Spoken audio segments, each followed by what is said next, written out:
On this day, 10 years ago, my life was irreparably changed. Back then, it seemed like my life changed for the worst, but today I know it changed for the best. On October 19th, 2012, I woke up at 3 a.m., starving and thirsty. It was cold and I was tired, but I didn't sleep on the way to Shriners Children's Hospital. We waited for 2 hours in the waiting room. I had a hideous monkey chicken stuffed monstrosity that my uncle sewed together for me. His name was Gilbert, the monkey chicken, and not my uncle. Gilbert was going to go in with me for my 12-hour surgery on my back. I didn't really know or care where he went once I woke up after the surgery. Gilbert was unimportant when I was too busy facing the worst pain of my life. That back surgery changed my life forever.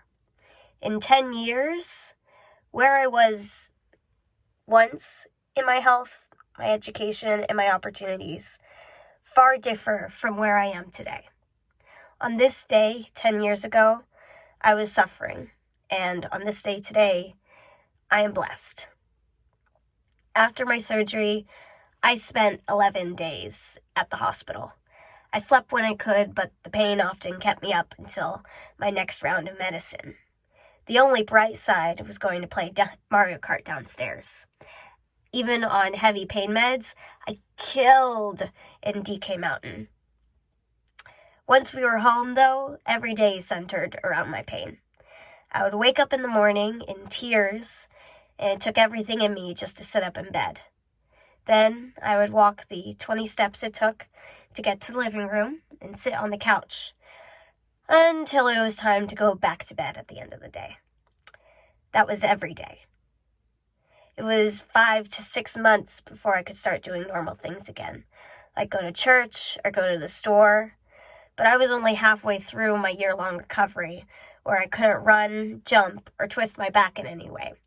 Essentially, the doctor's orders for 10-year-old me was, don't be a kid. Now, I am still not that active. However, I can do things that I've never dreamed while sitting on the couch at home. I can go on hikes, and I can dance at weddings, and I can play sports with friends, and I can go on a run before my asthma gets the better of me, which isn't long. And my education in the year following my surgery was just as dismal. I was homeschooled, but for the first 6 months, my pain medications were so strong that I couldn't focus on words on a page, let alone learn anything. So I didn't. After I was switched to a lesser medication, it was a race to make sure I graduated 5th grade. By July, I was caught up, but I still ended up repeating a year of math again in 6th grade. Back then, my education was just something we needed to get through so I wouldn't fall behind. Now, my education is significantly more impressive. In high school, I graduated with a 4.4 GPA. As a junior in college now, I have a 3.98 GPA. I'm a double major, an honors student, and an officer in several different clubs. I also work 2 jobs on campus, and I have an internship. I'm stressed, yes, but I'm also successful. That's something I never thought possible back then. Really, the only thing I ever looked forward to was summer camp.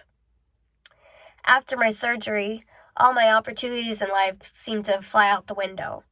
My days looked like my couch, and my future looked like that too. My doctors were amazed that I wasn't on constant oxygen support, so there was no really discussion of a brighter future. Supposedly, I was already living it, even if I thought it sucked. Still, opportunities came once I got older. I went to public middle school. I loved it. I decided I would go to Stanford for psychology. I went to high school. I decided I would not go to Stanford, maybe Yale. I had many Ivy League opportunity doors slammed in my face. I cried a lot. And I moved to West Virginia. I enrolled in UC for psychology. I got a job on campus. I added a second major in English. I got another job on campus. I had added a criminal justice minor. I removed a criminal justice minor.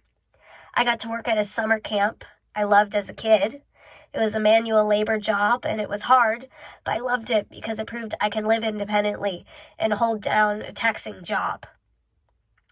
I added a communications minor. I worked at a summer camp again. I got an internship, and now I'm looking at master's programs for forensic psychology. There are a lot of open and closed doors out there, and now I can actually see them. I'm grateful for my experiences, even the hard ones, because the hard experiences eventually end up as part of my 10 years ago story, and I get to see how far I've come. On this day, 10 years ago, my life was irreparably changed. I know what it is to suffer, just as I know what it is to prosper. My faith in God is the only thing I can really thank for the fact that my life is so full of miracles. I have been blessed to see the lowest valleys in my life and the highest mountains too. Together, all those experiences make up who I am today, and I'm proud of that. Thank you.